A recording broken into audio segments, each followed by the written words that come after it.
inviting me to co-chair this hearing, as well as to your committee staff for all the work they put into organizing today. I often say that no state has more at stake in immigration reform than my home state of California. And it's especially true when it comes to the essential role of farm workers. California is the agricultural heart of the nation. We know that more than a third of our country's vegetables and 2/3 of fruits and nuts come from California.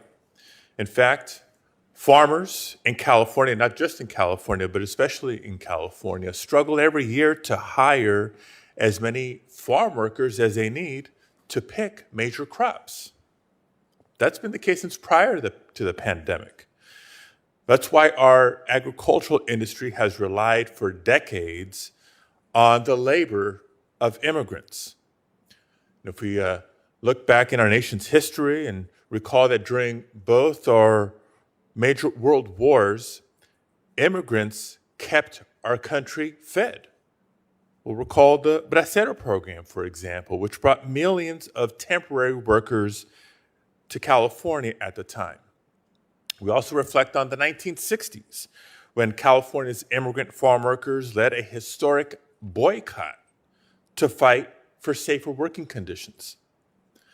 Today, an estimated 60, upwards of 75% of California's farm workers are undocumented.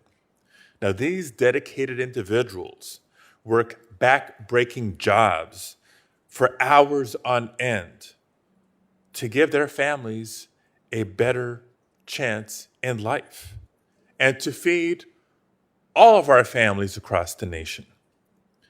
That's why I believe they deserve better wages, better working conditions, including overtime pay, but I digress. That may be a subject of a hearing on another day. But let's reflect on this last year and a half. During the COVID-19 pandemic, it wasn't just the United States government. Let's be clear about this.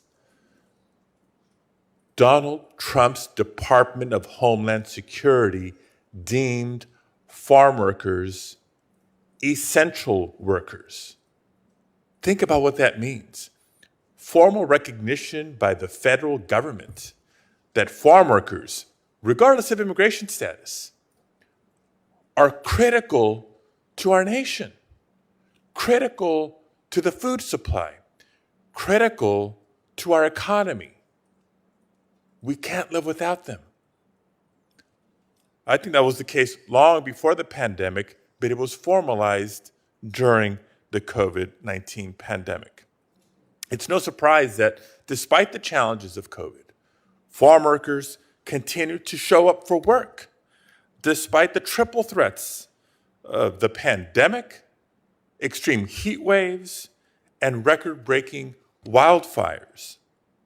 Now, because of their outsized presence on the front lines and the climate crisis, farm worker communities have suffered a disproportionate number of illnesses and deaths, but they still continue to show up for work. At the same time, many of these workers face increased risks because of their undocumented status, showing up for work despite living in fear of deportation. Too many were denied the necessary PPE to try to mitigate the risks they were exposed to. Others unable, because of ineligibility, to seek health care. Too many afraid to speak out against the dangerous working conditions for fear of retaliation, including but not limited to threats of deportation by their employer. More than 500,000 farm workers, more than 500,000 essential farm workers per the U.S. government contracted the coronavirus, and thousands of them lost their lives. Farm workers and all workers who've worked on the front lines during the pandemic deserve better. They deserve respect. They deserve our gratitude. They deserve security. And they deserve a pathway to citizenship. Let's recognize that farm workers, most of the adults having lived here on average 18 years, is a very different group of workers, residents, than those that may have showed up at the southern border in the last couple of months. Let's not conflate the two issues. Addressing the challenges at the border, reforming our amnesty system is important, but let's not let that stand in the way of justice for farm workers and other essential workers. That's why I support the Farm Workforce Modernization Act, and that's why I was inspired to introduce the Citizenship for Essential Workers Act as my first bill in the Senate. It is fundamentally wrong for the United States government to recognize workers and deem them essential, yet deny them legal protections and status at the same time. As the proud son of immigrants, I know that immigrants have always been essential since long before the pandemic. So passing immigration reform that respects the dignity and the worth of all immigrants is also a recognition of their contribution to our economy and our national security.